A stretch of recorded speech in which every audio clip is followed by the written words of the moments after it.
pendekatan ADLX introvert di SDIT Ibadah Rahman. Mengapa saya mengambil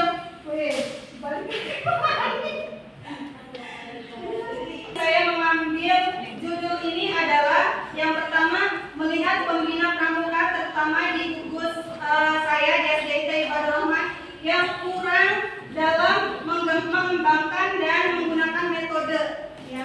Terus yang kedua yaitu keterbatasan waktu. Walau di pramuka, jam pramuka itu di SDIT Ibadah Rahman itu dimasukkan dalam jam pelajaran. Namun dalam pelaksanaannya di 2 jam pelajaran ini masih banyak materi-materi yang disampaikan kepada anak-anak itu belum sepenuhnya tersampaikan oleh anak-anak karena keterbatasan waktu. Selanjutnya yaitu peserta didik yang kurang aktif ya dalam pembinaan pramuka. Kajian teori. Implementasi adalah sebuah aksi, aktivitas, tindakan atau penerapan suatu sistem yang sudah tersusun secara detail untuk mencapai tujuan tertentu. Model pembinaan kepramukaan ini bertujuan untuk membentuk kepribadian siswa yang beriman dan bertakwa serta berakhlak mulia, berjiwa patriotik, disiplin dan memiliki kecakapan hidup. Pendekatan ADLX ini adalah Active Deep Learner Experience. Learning. Ya.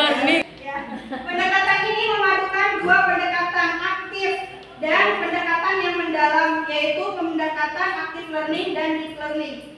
Pendekatan active learning yaitu proses pembinaan kepramukaan di mana peserta didik itu semuanya terlibat aktif, tidak hanya satu orang yang mengerjakan karena siaga karena ini kan siaga itu kan kitanya harus memberikan effort yang lebih kepada anak-anaknya agar anak-anaknya itu lebih aktif dan lebih berminat untuk belajar pramuka.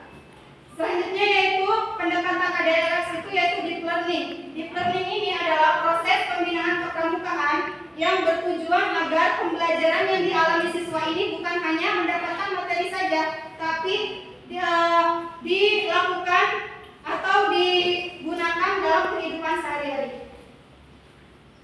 Introvert ini adalah akronim dari individualisasi, interaksi, observasi, dan refleksi. Individualisasi, seorang pembina itu harus menyadari bahwa anak atau peserta didik itu memiliki keunikan yang berbeda-beda.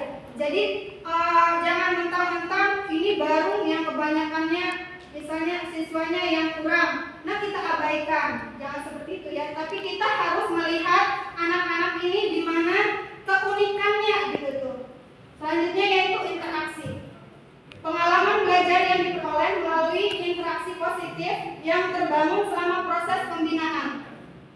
Selanjutnya yaitu observasi, sebuah proses pembinaan kepramukaan yang terukur karena dengan adanya observasi. Bukan hanya peserta didik yang dapat dilakukan observasi, namun pembina juga harus mengobservasi dirinya sendiri bagaimana pembelajaran atau pembinaan yang disampaikan kepada anak itu berhasil atau tidak. Selanjutnya yaitu refleksi, upaya untuk memberikan tindak lanjut dan kesan mendalam dalam jiwa peserta didik yang melibatkan mental dan emosi. Nah, terpadu di sini juga terpadu ini adalah akronim dari telaah, eksplorasi, rumuskan, presentasikan, aplikasikan, duniawi dan ukhrawi.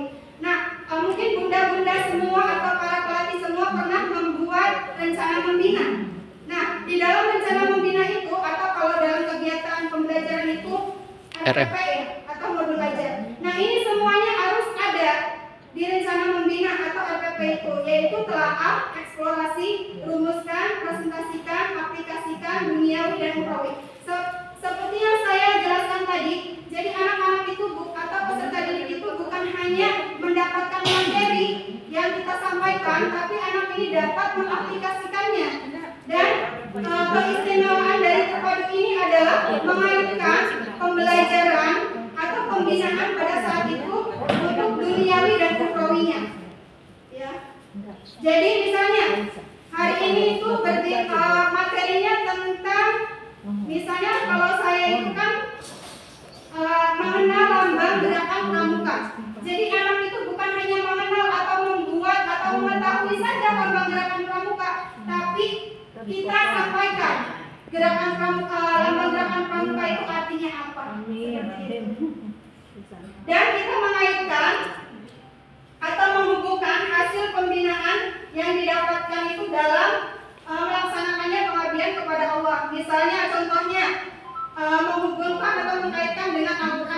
teknis yang sesuai dengan materi.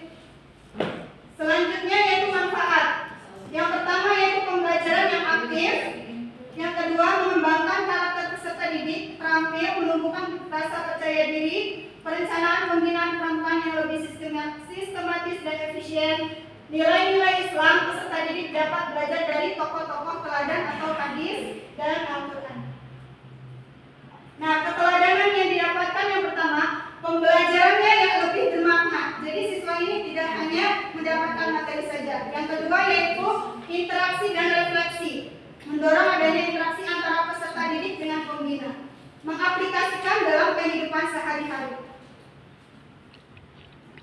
Nah, dampak keberlanjutan yang pertama, dalam menerapkan pendekatan atau model terpadu dengan pendekatan ADLS introvert ini dilakukan oleh semua golongan, bukan hanya golongan TAKA, tapi golongan siaga, bantu, mula, bantu, dan TAKA.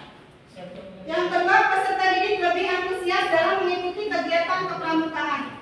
Selanjutnya, pembina pramuka harus lebih kreatif untuk menentukan metode yang akan diajarkan oleh peserta didik. Oke, mungkin hanya itu yang dapat saya sampaikan. Kurang lebihnya mohon maaf. Wassalamualaikum warahmatullahi wabarakatuh. Waalaikumsalam warahmatullahi wabarakatuh.